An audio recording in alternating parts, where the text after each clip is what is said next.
اعوذ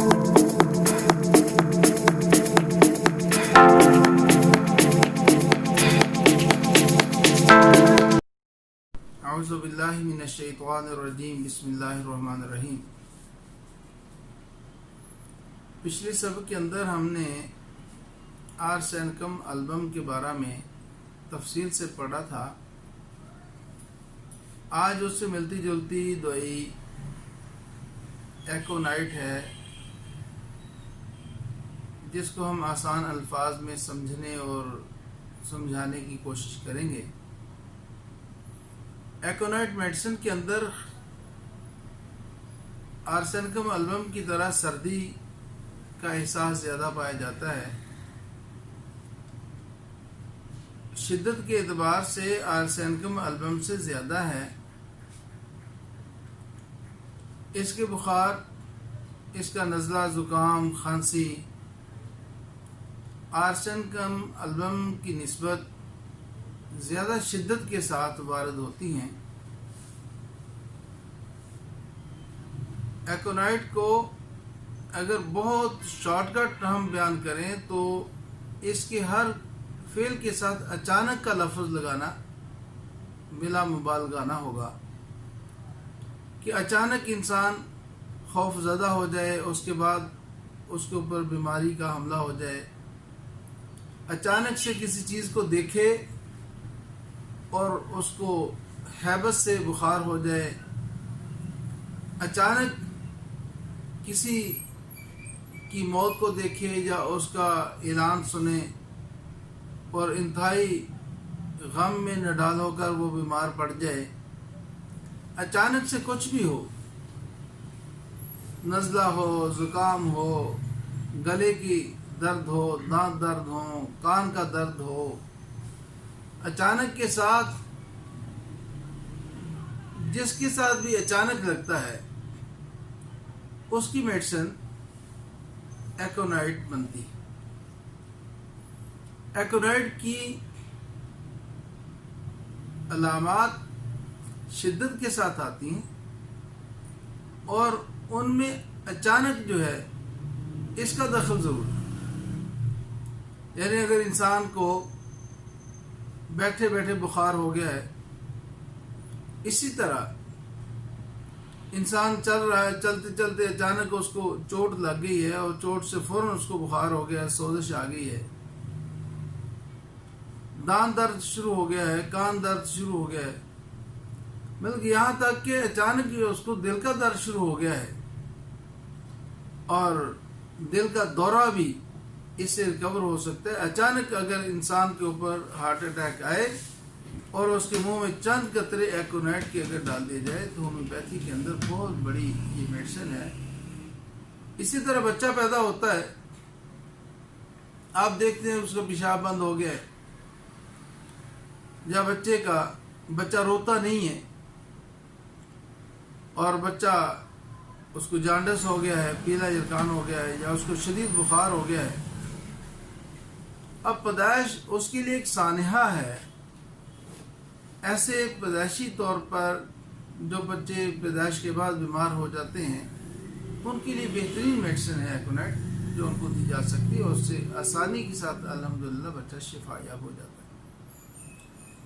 اسی طرح موسم ایک دم گرم سے سرد کی طرف اور سرد سے گرم کی طرف کنورٹ ہوتا ہے، تبدیل ہوتا ہے، اچانک سے انسان کو بخار شروع ہو جاتا ہے، نزلہ، زکام اور فلو شروع ہو جاتا ہے۔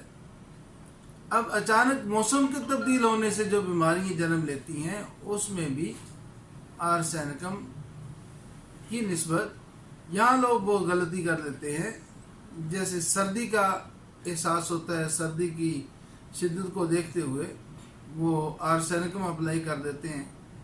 آرسینکم نہیں، یہاں صرف اور صرف میڈیسن ان کی ایکونائٹ ہی بنتی ہے۔ ایکونائٹ کے اندر مریض کو شدید پیاس لگتی، ٹھنڈا پانی پینا چاہتا ہے اور ٹھنڈا پانی وہ زیادہ مقدار میں پینا چاہتا ہے، جبکہ آرسینکم البم کا مریض پانی وہ بھی ٹھنڈا ہی چاہتا ہے، اگرچہ اس کو موافق وہ نہیں آتا لیکن وہ تھوڑا تھوڑا پانی پینا چاہتا ہے۔ اس کی نسبت ایکونائٹ کا مریض کافی زیادہ مقدار میں ٹھنڈا پانی پینا چاہتا ہے اور سردی کے باوجود کھلی ہوا میں گھومنا چاہتا ہے۔ ایکونائٹ بہت سارے لوگ ہم دیکھتے ہیں بخاروں میں اس کا شدید اور شدت کے ساتھ استعمال کرتے چلے جاتے ہیں۔ ایسا بخار جو کئی روز پرانا ہو، ایسا بخار جو ٹائیفائڈ کی طرف ٹرانسفر ہو جائے، ایسا بخار جو تپیدق کی شکل اختیار کر جائے، ایسے بخاروں میں کبھی بھی ایکونائٹ میڈیسن نہیں بنتی۔ ایسا کان درد جو ایک ماہ سے درد ہو رہا ہو، ایسا دانت درد جو کئی ہفتوں سے درد محسوس کر رہا ہو، ایسے امراض میں ایکونائٹ میڈیسن نہیں ہوتی۔ جس مرض کو کافی وقت گزر جائے اور لمبے عرصے کے بعد اگر اس کو میڈیسن دینا چاہے تو اور کوئی میڈیسن اس کی تجویز کرنا پڑے گی جس کی علامات ایکونائٹ سے ملتی جلتی تو ہوں، اس کے خاندان سے تو وہ ہو، لیکن وہ گہرا اثر کرنے والی میڈیسن ہو۔ ایکونائٹ بہت زیادہ گہرا اثر کرنے والی میڈیسن نہیں ہے، ہاتھ امراض کے اوپر استعمال ہوتی ہے اور اس کی علامات اچانک نمودار ہوتی ہیں، شدت کے ساتھ آتی ہیں اور مریض انتہائی کرب میں مبتلا ہوتا ہے۔ مریض کے دل اور دماغ کے اوپر موت کا خوف طاری ہو جاتا ہے، اتنی شدت اس میں ہوتی ہے، بلکہ یہاں تک کہ مریض اپنی موت کا خود ہی تعین کر کے بیٹھ جاتا ہے۔ وہ بتانا شروع کر دیتا ہے، پہلے ہی کہتا ہے میں فون کر دو، میرے بچوں کو فون کر دو، فلاں کو فون کر دو، فلاں کو فون کر دو، اور میں نے مر جانا ہے۔ سم ٹائم ایسا ہوتا ہے کہ وہ مر بھی جاتا ہے۔ خوف اس حد تک اس کے اوپر حاوی ہوتا ہے اور مریض بتاتا ہے کہ میں نے فلاں وقت میں مر جانا ہے۔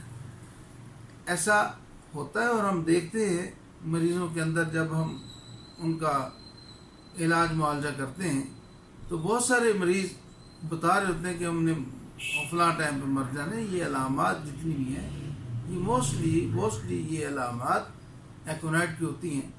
ایسے مریض کو اگر اس کی زبان کے اوپر چند قطرے کسی سمجھدار معالج کے مشورے سے ہومیوپیتھی کو جو اور سنگل ریمیڈی کو اور ان کے اصول و ضوابط کو جو جانتا ہو، اس سے اگر رہنمائی لی جائے، چند قطرے اس کی زبان کے اوپر ڈالنے سے ہم اس کی جان بچا سکتے ہیں۔ ایکونائٹ بہت بڑی میڈیسن ہے، لیکن یہ ہاتھ امراض کے اوپر استعمال ہونے والی میڈیسن ہے۔ کرونک امراض کے اوپر اس کا استعمال نہیں بنتا اور نہ ہی ایسا ہوتا ہے۔ اسی طرح ہم دیکھتے ہیں گرمیوں کے اندر ہیضہ ہو جاتا ہے۔ جب انسان گرمی کی شدت سے ٹھنڈا پانی پیتا ہے، مشروبات پیتا ہے، اچانک اس کا سسٹم سارے کا سارا ڈائجسٹو سسٹم ڈسٹرب ہو جاتا ہے تو اس کو ہیضہ شروع ہوتا ہے۔ ایسے ہیضے میں فوری طور پر ایکونائٹ کا استعمال اگر کیا جائے تو الحمدللہ مریض شفا یاب ہو جاتا ہے۔ یہ وجہ ہے کہ گرمیوں کے اسحال کے اندر ایکونائٹ کا ہومیوپیتھ ڈاکٹر بھرپور استعمال کرتے ہیں۔